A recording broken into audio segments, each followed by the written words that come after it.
I repeat, for centuries,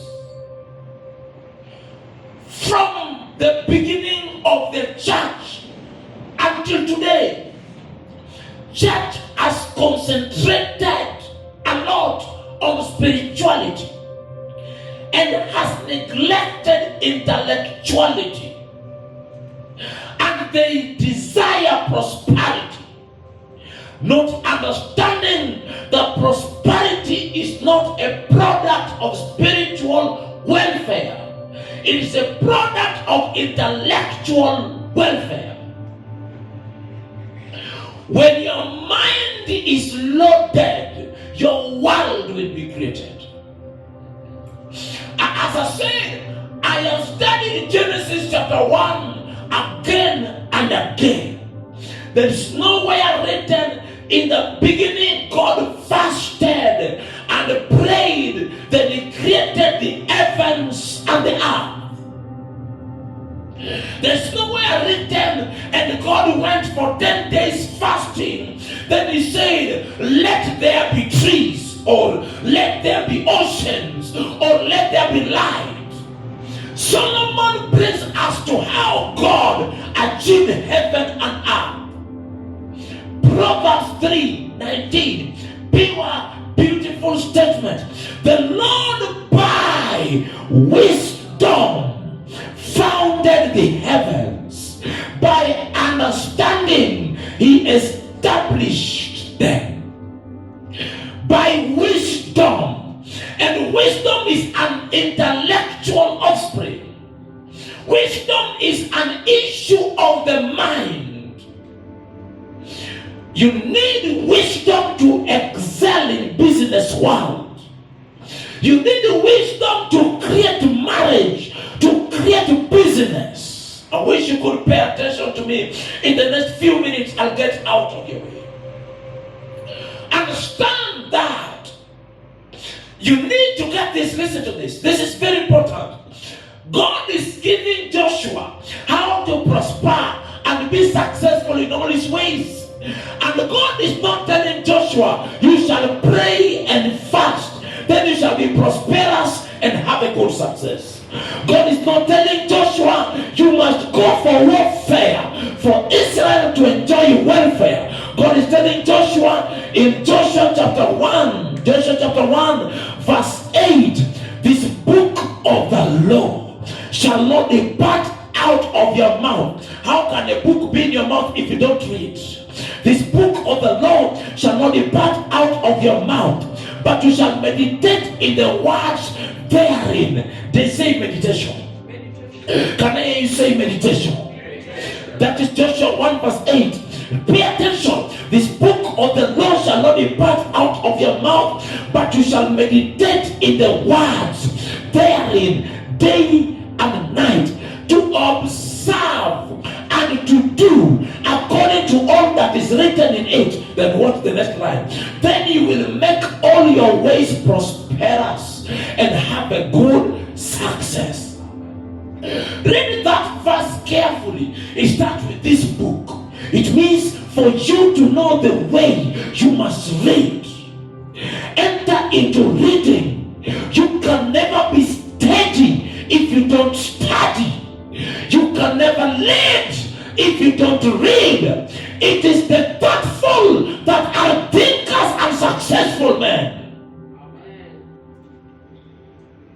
There is no prayer in the equation of success. How long will I tell you this? Prayer is for power. Wisdom is for prosperity. When Jesus needed power, he prayed. When he needed fish, he told Peter, launch into the deep. He didn't tell Peter, speak in tongues. Wisdom. Psalms 104. Let me show you. I wish you could take this serious than I take it. Psalms 104. Let me show you a verse that will shock you. Psalms 104, verse 24. Oh Lord, how manifold are your works. Somebody say works. Can I hear you? Again? Good. Can somebody walk to you and tell you how manifold are your works? Can a sister walk into your supermarket and say, oh Julian, how manifold is your business? How manifold is your restaurant? How manifold is your marriage? That is what people exclaim concerning God. Hear it and hear it well. Psalms 104 verse 24. Look at me as I tell you, oh Lord, how manifold are your works. Watch the next line. In wisdom you have made them all. Is it that fast? In wisdom you have made them all. Oh Lord, how amazing, how meticulous, how great is your business, is your industry, is your world. In wisdom you have made it all. Stop deceiving yourself. You can be a prayer machine and you still walk with the laughing shoes.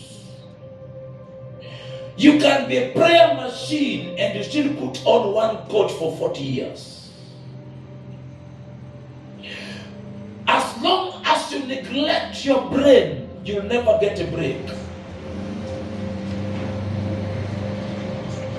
As long as you don't give your brain exercise, you will never exercise poverty.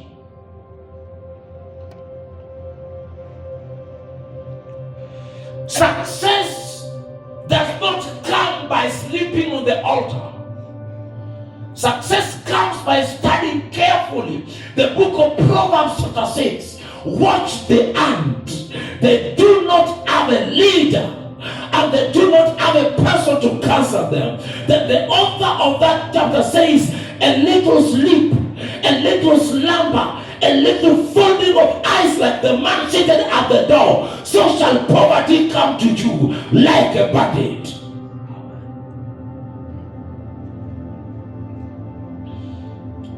You will wait forever. I'm waiting for God. I'm waiting for God to bless me. Blessing does not come by sitting. He says, I will bless the work of your hand, not the wish of your heart. There is nowhere God said, listen to me, even in giving birth, you must work. Whether it is in the labor room or in the bedroom, it is a work. Oh Lord, how manifold are your works. In wisdom, you have made them all. Look at me as I tell you. If you don't engage wisdom, you will never make them all. In wisdom. That is why he's not telling him, Joshua, if you pray, you will conquer Canaanites. If you pray, you will conquer Ammonites. If you pray, you will conquer Jebusites. He didn't tell Joshua that. He told Joshua clear-cut direction. This book of the law shall not depart out of your mouth. You shall meditate in the words therein day and night, to observe and to do according to all that I have commanded you.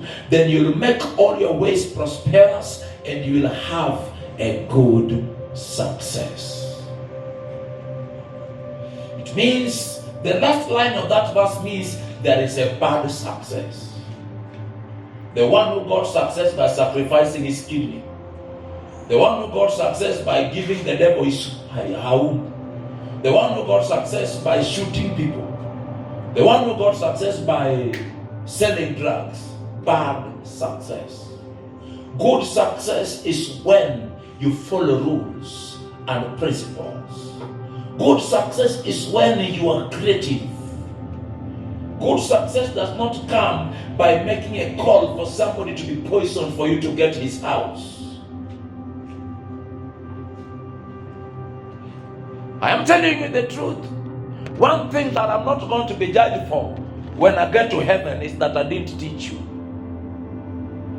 When I get to heaven, he will not say I didn't teach you. Let him judge me of anything else, but teaching, I am 96%.